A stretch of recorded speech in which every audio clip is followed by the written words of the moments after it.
देखिए लाइव हमारा कट गुला। आप सब कोई जुड़े, जे भाई बात सब कोई जुड़े आप सब, और ये बात के शेयर करी। काहे से कि छोटी चूकी बात नहीं की, बहुत बड़ा बात बा। मान ली कि आज हमारा साथे ही चैलेंज करता, काले को और केहू के साथे करी, काले और केहू के गाली दे दी, केहू के कुछ कर दी। ये हमेशा ही अझुराला हमारा से। हम एक विषय में ना एक बोले करके जानतो नहीं कि हम ना एक से कबू मुलाकात है, नाम जरूर नहीं कि लोग कोठा पुत्र कहेला। तो हमारा मुंह से कुल ठीक नहीं खे लागत। तू बोलौले बक्सर बोलौले तो मिल, अगर असल बाप के मतारी का अपन पैदाइश बढ़े तो ना बोला पर जनता रहे कि मारे प्रमोद प्रेमी डरा चुतिया डेराल ना आदमी से न्यूज से भागेला, मीडिया से भागेला। डरा वाला थोड़े आदमी है, कोनो चोरा गुंडा है कि डराते नहीं तोरा से रे। तो बोलौले बड़े हमारा के बक्सर, अगर असल माई के दूध पियो लोग बेता के मिल, अभी 500 लोग तोरा के खोजता। पटना इबे नु, पटना तो इबे एजा से तो भाग गईले। लाइव हम अती ना, बहुत परेशान कैले बड़े। तू डिप्रेशन में हमारे डरले बड़े, उल्टा बोल के भइल बा तोरा में गुंडा कर दी ज्यादा। हाँ बताई भैया, आप सब शेयर कर के केहू कलकार के आज हमारा साथ ही चुनौती देता, कल केहू के दे दी, कल केहू के दे दी। तो एक आदत बनल बा। ऐसा लोग के आप सब बाइकाट करी, ऐसा लोग के आप सब अपना एथी से हटाई, ऐसा लोग के देखी मत। ये सब भोजपुरी के नाम पे कलंक बाई जो राइटर बा। बताई हम केहू के विषय में कुछ बोलनी ना, कलकार सब भाई हवे। एक अचानक लाइव में कूद के हमरा के मारता, ऐसे ऐसे करता, आ बक्सर बोलावता कि आप तोरा के सिखा दे, भई कर दे, भऊ कर दे। एरू गरू बुझले बड़े हमरा के का। औकात बताओ ना, बक्सर आइल आदमी आओ चौराहा पर, चूतिया कहीं का। फेरू तोरा भेंट हुई हमरा से।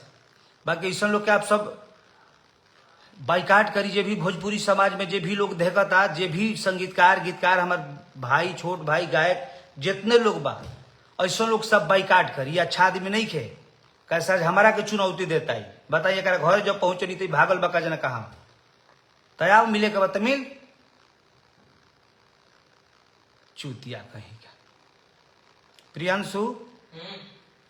प्रियांशु सिंह लाइव पर बड़े भाई हमारे देखते बड़े केहू के कुछ बोल देता ही, केहू के।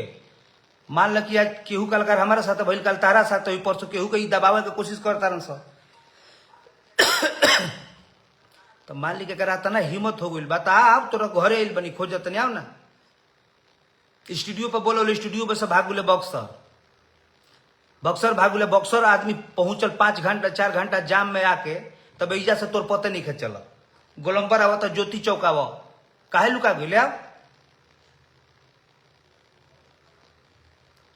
ऐसा लोग का बाइकाट करी भैया। और हमनी के कोनो गुंडा बदमाश ना, हमनी कलकार है, जा प्रेम के भूखा आदमी है। प्रेम से मान ली कि अगर जान मांगू तक तारा खातिर दे दिया, अगर प्रेम से ना मांगो, अगर जैसे ही बतैसा आदमी फरिया।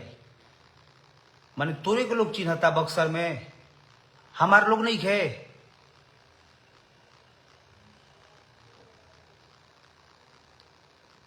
चूतिया कहीं का सोचे का चाहिए तोरा।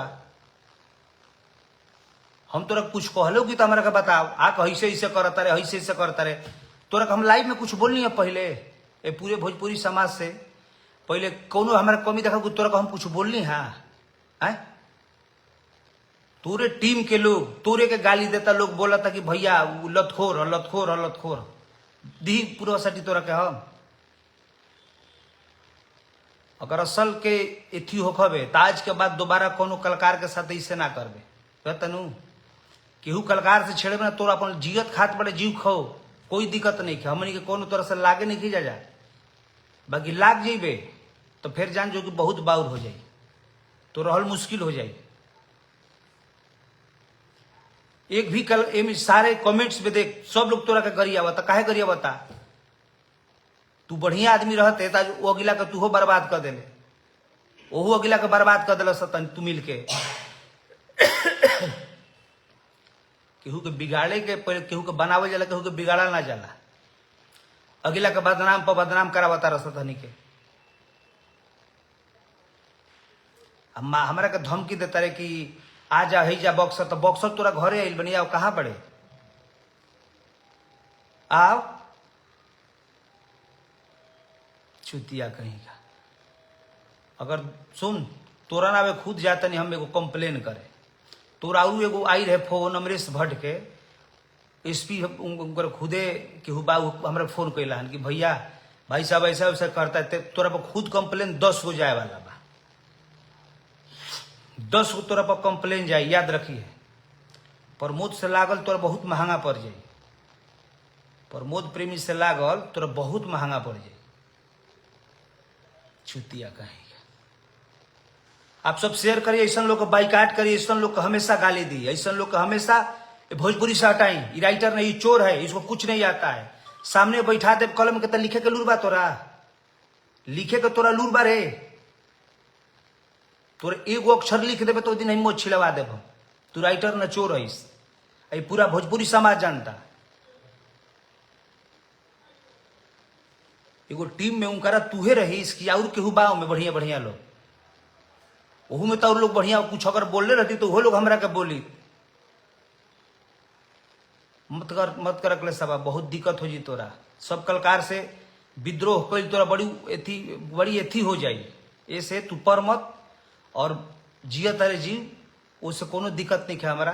बाकी दोबारा चैलेंज मत करिए तो ऐसी बता दे रही चैलेंज कैले 500 लोग आइल बा कोई को गाड़ी आइल हो जान जो कि कितना गाड़ी को आदमी आइल बा ये बक्सर तोरा लगे दोबारा इंजा कोनो कलाकार के चैलेंज मत दी हमनी के गुंडा मवाली ना है जा हमनी के कुछ समाज के सेवा करे के काम करे ला जा तोरा ऐसा चुतिया लोग रंगबाजी आ धमकावे का तो आइल बनताओ ना तनी कहाँ बड़े कहाँ लुका गए बोल ऐसा लोग आप सब बाइकाट करी भैया और ज्यादा लाइक के शेयर करी ज्यादा कुछ क्या बोलियो चुतिया के बारे में।